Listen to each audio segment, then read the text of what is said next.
இயேசு கிறிஸ்துவின் நாமத்தினாலே உங்களுக்கு எனது வாழ்த்துக்கள். சங்கீதம் 2:12 Psalms chapter 2 verse 12. குமாரன் கோபம் கொள்ளாமலும் நீங்கள் வழியிலே அழியாமலும் இருக்கும்படிக்கு அவரை முத்தம் செய்யுங்கள். கொஞ்ச காலத்திலே அவருடைய கோபம் பற்றி எரியும். அவரை அண்டிக் கொள்கிற யாவரும் பாக்கியவான்கள். குமாரன் கோபம் கொள்ளாமலும் வழியில் நீங்கள் அழியாமலும் இருக்கும்படிக்கு அவரை முத்தம் செய்யுங்கள். கொஞ்ச காலத்தில் அவருடைய கோபம் பற்றி எரியும். அவரை அண்டிக் கொள்கிற யாவரும் பாக்கியவான்கள். குமாரனை முத்தம் செய்யுங்கள்.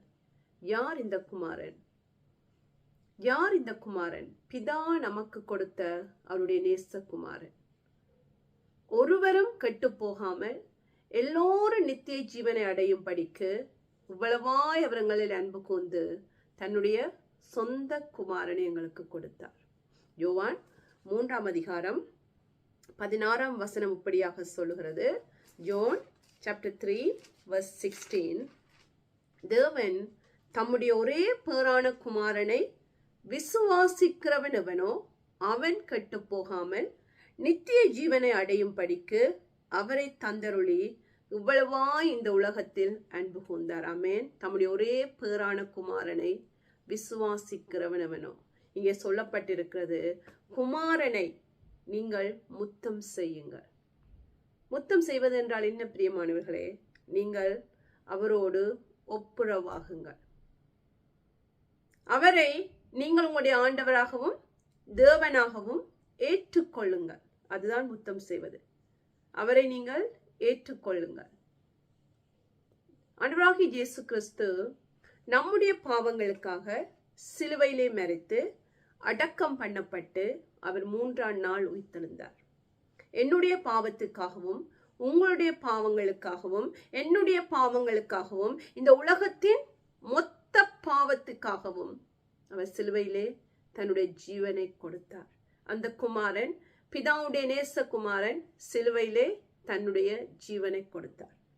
அவரை நீங்கள் ஆண்டவராகவும் இரட்சகராகவும் ஏற்றுக்கொள்ளும் போது, அவர் சிலுவையிலே செய்து முடித்த காரியத்தை நீங்கள் நம்பி அதை விசுவாசித்து அவரை நீங்கள் ஆண்டவராகவும் இரட்சகராகவும், இயேசு கிறிஸ்துவை நீங்கள் ஆண்டவராகவும் இரட்சகராகவும் ஏற்றுக்கொள்ளும் போது நீங்கள் அவரை முத்தம் செய்கிறீர்கள். அவரை முத்தம் செய்யும் போது நீங்கள் பிதாவோடு ஒப்புரவாகிறீர்கள். இங்கே சொல்லப்பட்டிருக்கிறது, கொஞ்ச காலத்தில் அவருடைய கோபம் பற்றி எரியும்.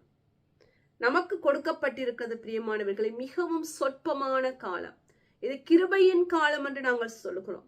இந்த காலத்திலே நீங்கள் ஆண்டவராகிய இயேசு கிறிஸ்துவை உங்கள் சொந்த இரட்சகராக ஏற்றுக்கொண்டீர்கள் என்று சொன்னால் வருகிற கோபத்திலிருந்து நீங்கள் தப்புவிக்கப்படுவீர்கள்.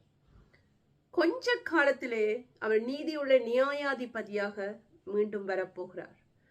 அவர் சாதுவான ஒரு ஆட்டுக்குட்டி போல தன்னை சிலுவையிலே அறைய கொடுத்த அந்த ஆட்டுக்குட்டியாக அவர் முதல் தரம் வந்தார். பிரியமானவர்களே, அந்த ஆட்டுக்குட்டி செய்து முடித்த காரியத்தை நீங்கள் விசுவாசித்தீர்கள் என்று சொன்னார். அவர் கோபமாக நியாயாதிபதியாக இந்த உலகத்தை நியாயம் தீர்க்கிறவராக வரப்போகிற அந்த கோப ஆக்கினையிலிருந்து நீங்கள் தப்புவிக்கப்படுவீர்கள்.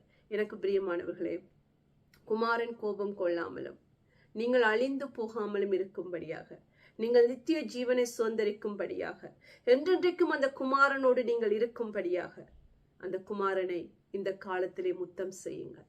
அவர் சிலுவையிலே செய்து முடித்த காரியத்தை விசுவாசித்து அவரை உங்கள் ஆண்டவராகவும் கடவுளாகவும் தெய்வமாகவும் இரட்சகராகவும் ஏற்றுக்கொண்டு அவரோடு ஒப்புரவாகுங்கள். அவரோடு நீங்கள் ஒப்புரவாகும் போது பிதாவோடு நீங்கள் ஒப்புரவாகுகிறீர்கள்.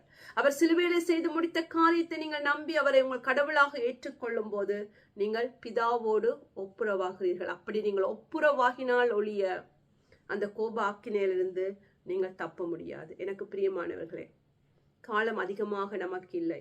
அவருடைய கோப ஆக்கினை வெகு சீக்கிரத்திலே வெளிப்பட போகிறது. அதற்கு முன்பாக யாராலும் நிற்க முடியாது. மிகவும் கொடிதான காலங்கள் வரப்போகிறது. அதற்கு முன்பாக ஆண்டவராகிய இயேசு கிறிஸ்து சிலுவையிலே செய்து முடித்த காரியத்தை விசுவாசித்து அவரை உங்கள் தெய்வமாகவும் இரட்சகராகவும் ஆண்டவராகவும் ஏற்றுக்கொள்ளுங்கள். அவரை முத்தம் செய்யுங்கள். குமாரனை முத்தம் செய்யுங்கள். இயேசு கிறிஸ்துவை முத்தம் செய்யுங்கள். அவர் அழைக்கிறார், உங்களை அழைக்கிறார். ஏற்றுக்கொள்ளுங்கள். குமாரனை முத்தம் செய்யுங்கள். கோப ஆக்கினையிலிருந்து நீங்கள் தப்பிக்கொள்ளுங்கள். ஆண்டவராகிய இயேசு கிறிஸ்து நிறைவாய் உங்களை ஆசீர்வதிப்பாராக. ஆமென்.